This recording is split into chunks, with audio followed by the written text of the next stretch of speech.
also put the Anti-Corruption Corrupt Practices Investigation Bureau under my personal portfolio so that everybody knew that I am personally going to lead this drive. So I gave the director the authority to investigate everybody and everything, all ministers, including myself. The CPIB had conducted as thorough an investigation as it could with the information and powers that it possessed. It turned all the stones it could and assessed the evidence together with the AGC. They concluded that they could not sustain any charges in court. The conduct had taken place overseas. Key witnesses are not available.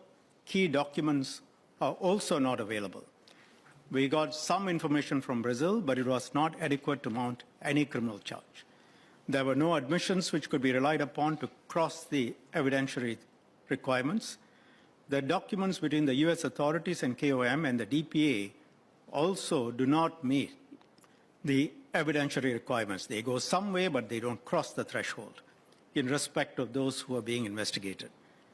The CPIB, for good reasons, has the reputation for being able to ferret out the truth.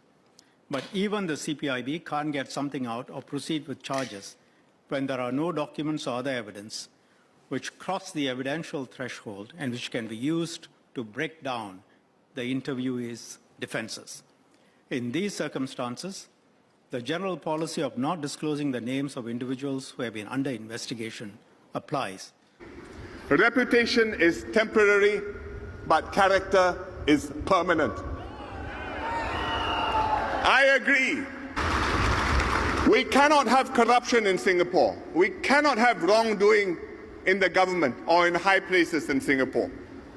That's why we have the CPIB reporting to me as PM, and if I don't give approval to the CPIB to investigate somebody, the CPIB can go to the President and ask the President for approval. President says yes, CPIB can proceed against the PM. That's why we have the Auditor General's Office, to keep the government straight, to keep our statutory board straight, and once in a while to find out whether the town councils are straight or not straight. Then instead of spending my time thinking of what is the right policy for Singapore, I'm going to spend all my time, I have to spend all my time thinking, what is the right way to fix them? What's the right way to buy my own supporters over? How can I solve this week's problem?